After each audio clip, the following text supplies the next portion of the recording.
Karena acara ini launching, sebenarnya saya tidak ingin terlalu masuk ke lukisannya Pak Irul karena ini launching. Nanti ada bedah khusus, mungkin yang lebih pantas ada di sini untuk berbicara Mas Acong, Mas Muhlis, atau yang terlibat langsung ketika perjalanan From the State History of Madura ini berlangsung. Soalnya saya tidak terlibat. Keterlibatan saya ini baru-baru ini, sebulan yang lalu, ketika Pak Hairul tiba-tiba mau bikin buku. Jadi saya di sini cuman tukang layout, desain, sekaligus karena ini kayaknya kosong ketika ditempel lukisan aja. Karena ada beberapa esai di dalamnya, ada artikel tulisannya Mas Acong, juga Mas Muhlis, juga perjalanannya, dokumentasi perjalanannya Pak Hairul. Jadi saya melihat beberapa lukisan yang memang tanpa diminta saya isi dengan bukan deskripsi dari lukisan itu, tapi saya mencoba memotivasi diri saya kembali untuk menulis, karena sudah hampir 10 tahun saya yang namanya menulis, saya gak menulis. Kemarin sempat ketemu Mas Acong, ingin memotivasi diri gimana kembali untuk menulis, itu agak sulit sekali. Jadi saya antara lukisan ini dan tulisan sebenarnya bukan sesuatu yang homogen. Jadi ini sesuatu yang terpisah dari lukisan. Jadi saya tidak berusaha mendeskripsikan, tapi saya itu menulis tentang diri saya sendiri, yang pemantiknya adalah lukisannya Pak Hairul. Agak sulit sekali, apalagi terlalu abstrak, apalagi saya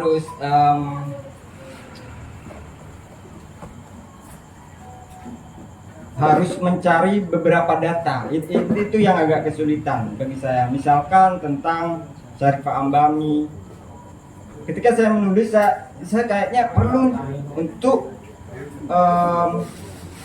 membaca kembali cerita-cerita atau legenda-legenda, mitos-mitos itu, untuk agar saya punya pegangan untuk menulis. Tapi saya melawan hal itu. Tulisan-tulisan di dalam buku ini juga memberangkatkan diri saya untuk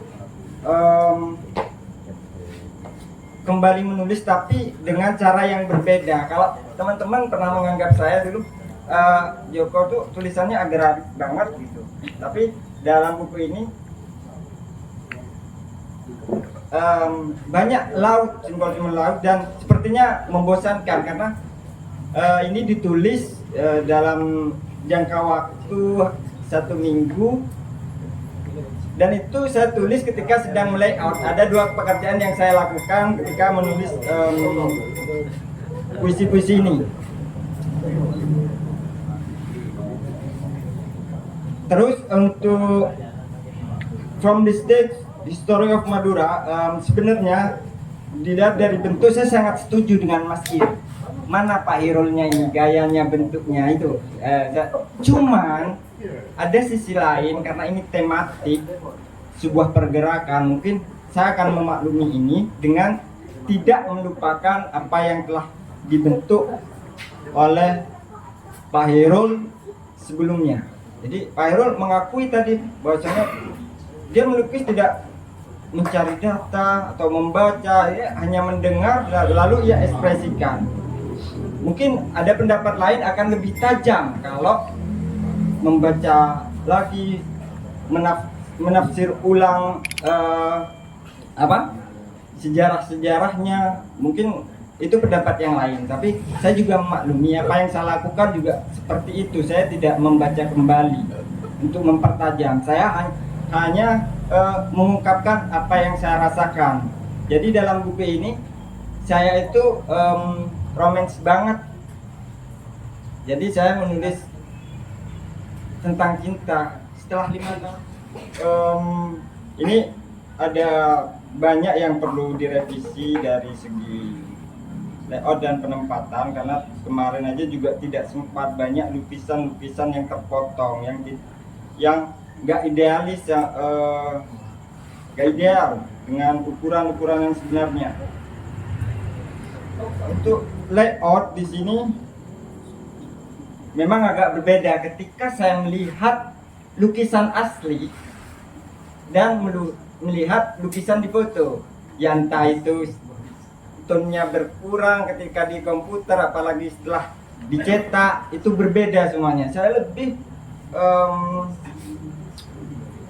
ketika saya lebih merasakan sesuatu ketika saya langsung bertemu dengan lukisan, ketika ketimbang harus dijadikan buku seperti ini. Tapi tidak masalah, karena ini adalah sebuah perjalanan ya Pak Irul, yang perlu didokumentasikan menjadi buku. Selanjutnya saya ketika tahu judul From the Stage History of Madura ini, banyak pertanyaan yang muncul di kepala saya. Siapa Pak Irul yang bikin judulnya? Ini sangat misterius sekali gitu. Kalau tadi saya dengar dari Mbak Supri, kok bangga, cinta dan bangga pada Indonesia. Kenapa kok nggak pakai bahasa Indonesia? Kalau dibalik lagi, kenapa kok nggak pakai bahasa Madura, kan gitu? Karena ini Madura, mungkin ada strategi lain. Kenapa di bahasa Inggris kan? Kali begitu ya Pak ya? Atau lokalitas yang ingin diuniversalkan, mungkin seperti itu. Atau mungkin puisi saya harus bahasa Inggris juga ya.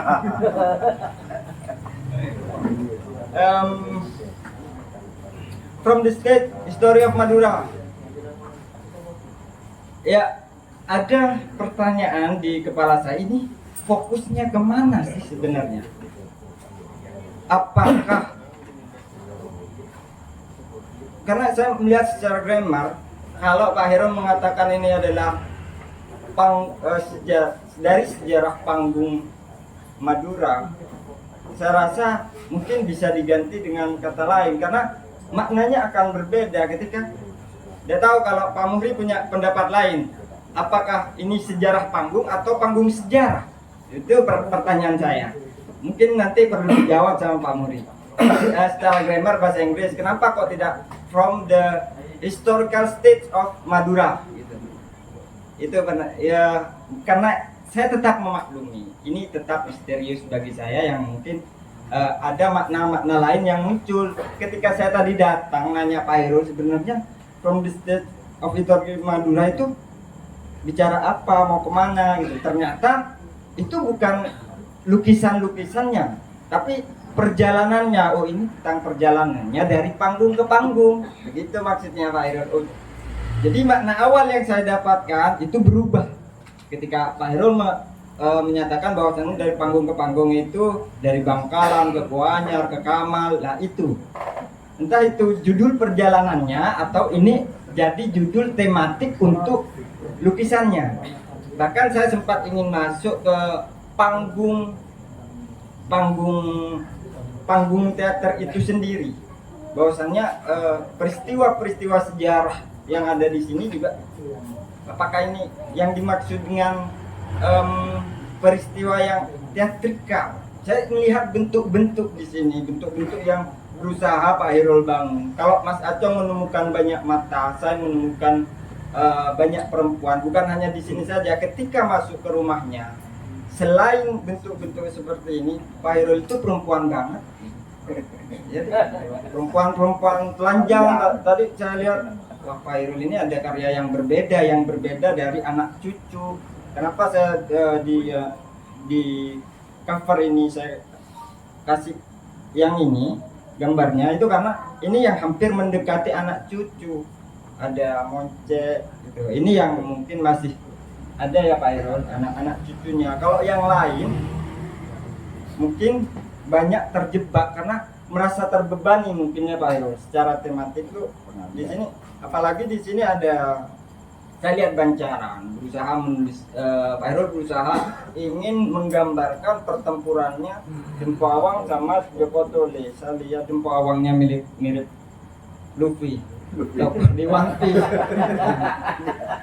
Coba nanti dilihat aja. Cuman ini ya, entah itu keterjebakan saya tidak tahu.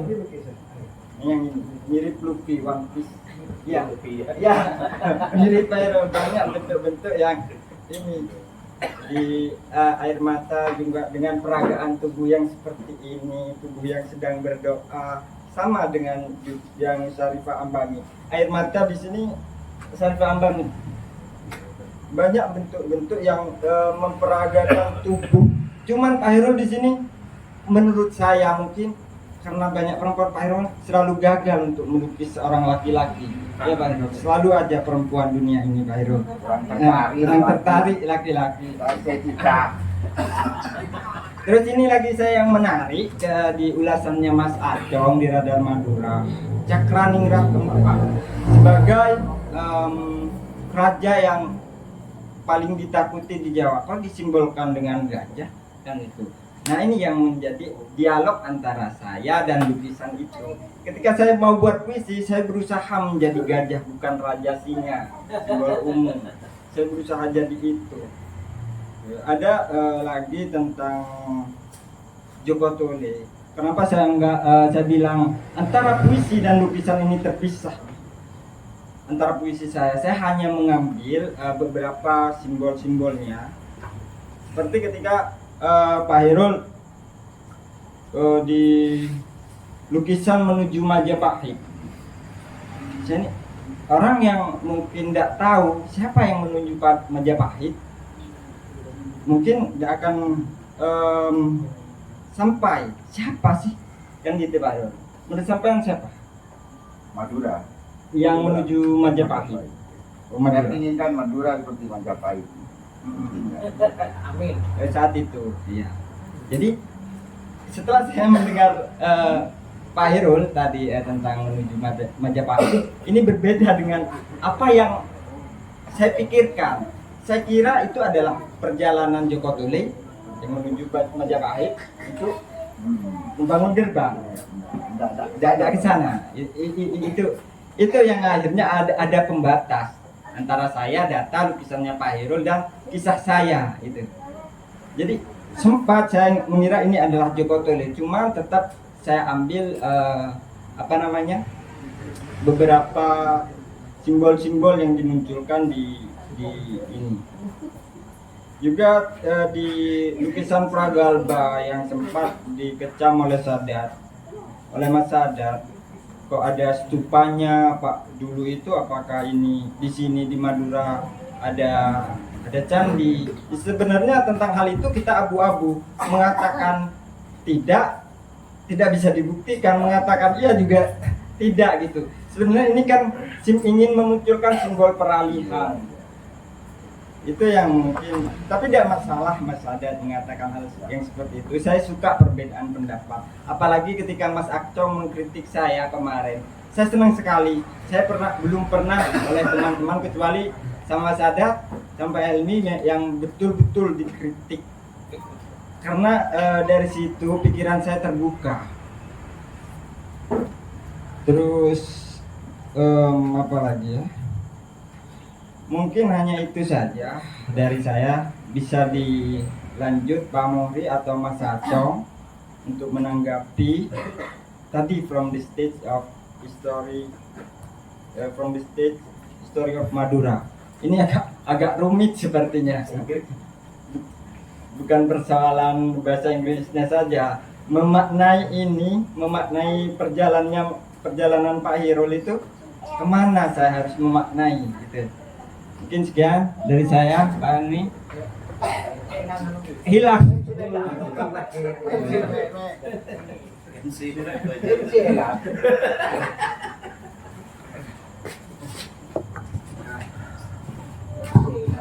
Terima kasih Mas Joko pemaparannya. Saya memposisikan diri di belakang sebagai halbek. Tidak usah lagi. Maksudnya ingin mengetahui apa teman-teman itu benar-benar mengikuti gitu ya. Ternyata memang setengah-setengah. Ada yang mengikuti, ada yang tidak. Tapi tidak apa-apa karena memang malam hari ini bisa menikmati sajian yang unik kata Pak Puput ya sama Pak Supi. Dos sepertinya api tapi ternyata Aisyah deh